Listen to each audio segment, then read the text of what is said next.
Out of the box, the Archos 504 and the Cowon A2 are roughly equivalent with regards to the kinds of video they support, though the Archos unit does not have aux support for music, unlike the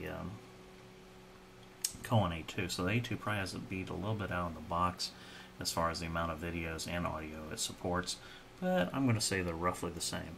So the primary things that you can play back are going to be XVID and DivX files, version 3 or higher, and then WMV9s are supported, but nothing with DRM or anything like that.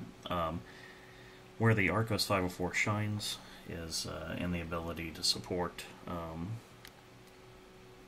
other media types via plugins, and in particular it'll support these MP4 Hey, I'm Callie Lewis. You're watching Geek Brief files TV. This is Brief 98.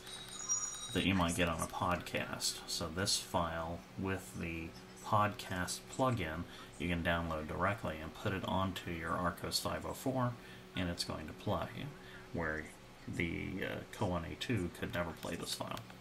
Just not possible. Companies who just love screen artists and who just love screen music fans, and no one ever said it better than Andy Ihnatko. I hope I pronounced his name right, because after his review of the Zune in the Chicago Sun-Times, I'm a fan. He said the experience of setting up a Zune is about as pleasant as having an airbag deploy in your face. I love his article, so you're going to have to forgive me for overquoting him.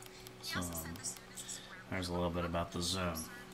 Anyway, so one of the places where it has beat is in media support. This also allows you to take a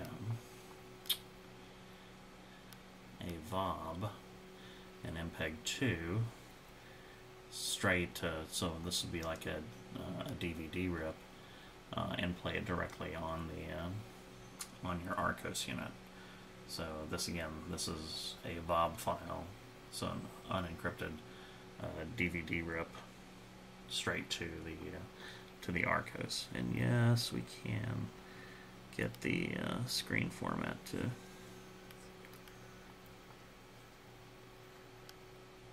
fill the screen.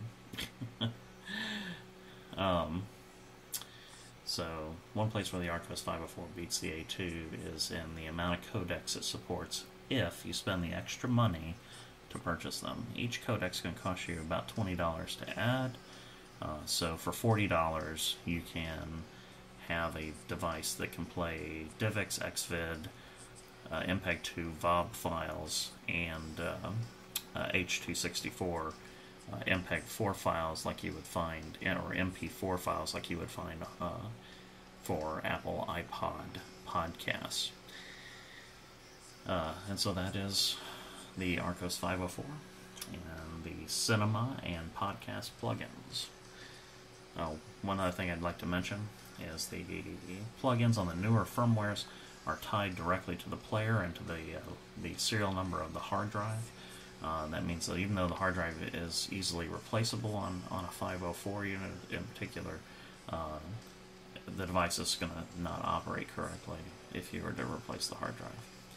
And your Cinema plugins, since they are licensed by that number as well, may actually have to be replaced. You may have to go to customer support if anything should ever happen to your hard drive, which isn't likely to happen, but something that people like to talk about, because some people think the Archos 504 has an advantage in having an inaccessible hard drive that is easily replaced, but in practice there's been very few people that have been able to replace it, and those that have had to use very old firmwares in order to trick the system out.